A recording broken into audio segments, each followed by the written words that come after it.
We saw a country where there was large and long-term deficits of power, supply over demand.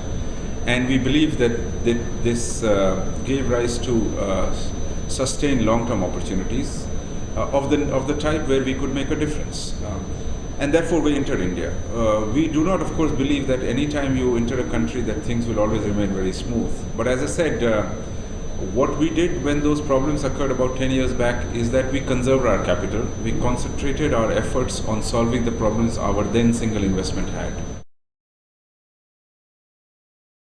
What we have to do is to grow our business in a manner which also takes into account our commitment to reduce our carbon dioxide emissions intensity. Now, that can be done by several means. First is increased investment in renewables. We are already India's #1 wind power investor. So you will continue to see that. Number two, in the case of conventional projects, using the latest technologies which minimizes carbon dioxide emissions.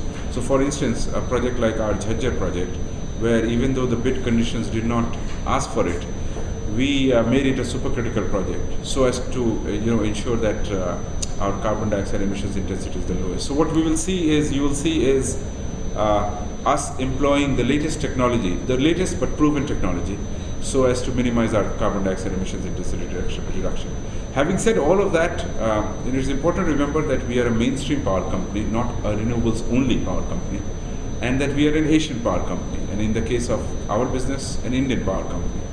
The fuel of choice for India and for Asia, in fact, in the time period that we are talking about, 2020, would remain coal. Well, the short answer is yes, very much capital dependent. By that, what I mean is our philosophy as a group is to have self-financing subsidiaries outside of Hong Kong, whether that be Australia or India.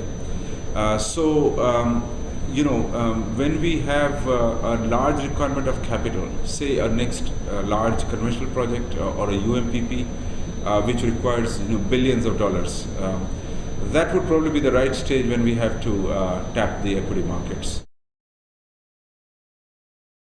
In our home market, we are a vertically integrated utility, and therefore the answer is yes. We are interested in transmission and distribution as well.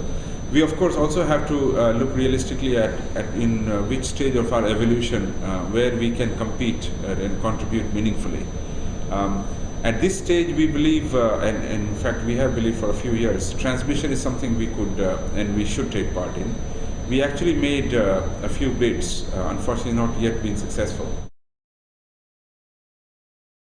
Well, it first and foremost is a very welcome development. We as an industry and us as CLP having a project on that basis, which was bid and built on the basis of coal linkage, have been asking for it.